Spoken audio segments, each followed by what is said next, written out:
Cod fishing has traditionally been part of the culture and commerce of Newfoundland, but overfishing decimated the stocks. Fortunately, the cod are making a comeback, or so I've been told. This is Frank Barrett, and he's been fishing these waters for cod for how many years, Frank? Oh, 20 years. About a year. Oh, 20. Oh, 20 years. Yeah. And he is by far the best fisherman we've met today because he has a fish. Now we got to try to get another one. Yeah, we need more. It is cold and windy. And it is windy, and it is very, very foggy. Very foggy, yes. And this should be very good fishing weather. This is typical cod fishing weather here in Newfoundland, isn't it? Yeah. 20 years experience Frank has had. Now, I don't feel anything, Frank. Why do you call it jigging? Yeah. Why do you call it jigging? I don't know. Now, do you have to come all the way up to your ear?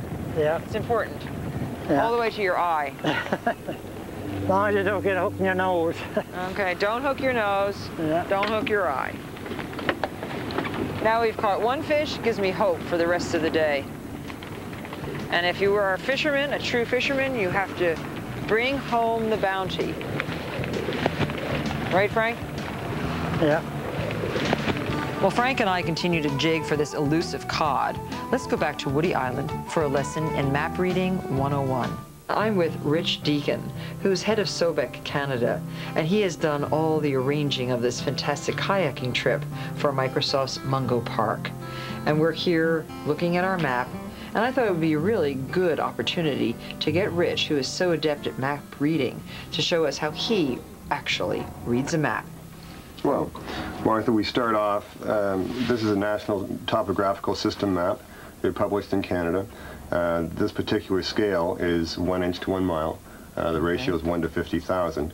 You can get these maps in 1 to 50,000, which is a mile to the inch, or you can go to 1 to 250,000 or 1 to 1,000,000. Now notice, we're looking at the map upside down. You can read it much better than we can. But as Rich says, when you're doing kayaking or boating or any kind of travel, point the map in the direction that you're going. It makes it much easier than trying to always envision that right is left and left is right. This makes much more sense. And the easiest way to orient yourself as you're traveling along are by reading the contour lines. Now, contour lines are these little brown lines that go either in a circle or just all over the place. And what they do is delineate the difference in elevation from sea level to the highest point. And the color helps a little bit too, doesn't it? It certainly does. That's right. The greener areas are lower areas, and it whitens up as you gain elevation. Now, we were talking about contour lines. Each one of these lines, whenever you cross the line, it means you gain or lose 50 feet in elevation. So where you see the lines pinching together, and there's a good example down here, Martha. Oh, look, yes. At Tack's Head, they're very tightly squeezed together. So it must be almost cliff-like. Oh, exactly. So it's a way for navigation. It's also a way to pinpoint your location.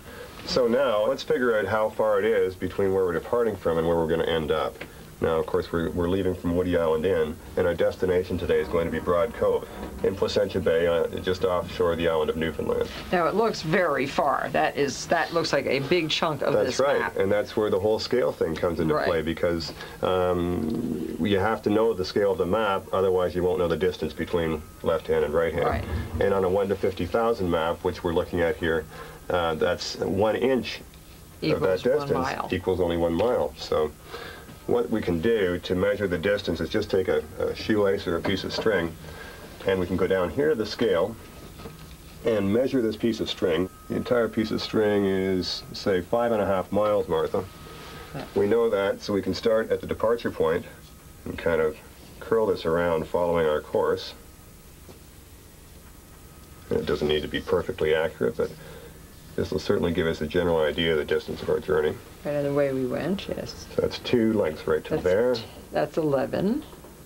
And to Broad Cove is about to there. So let's see what the remaining amount of this string equals. 1, 2, 3.5 inches. So we've got between 14 and 15 miles. That's a great thing to know, is to know how far you're planning on going. But it helps you plan your day. Absolutely. You know how early you have to leave. You know how late you can stay, and still get back with plenty of daylight and safety. And so it is good. And I love that idea of using the string. I've never done that. It's pretty handy. Well, oftentimes when we come back from a trip, we'll take the maps and then paper a wall. It's very nice to do it in a closet or in a pantry room or someplace in your house. It's a very wonderful reminder of the trip. Well, I can't wait, Rich, to take this map home and do something with it as a memento of this wonderful trip. Thank you so much for showing us your method of map reading, and I would encourage all of you to look at your maps with a new eye. Thanks. Pleasure.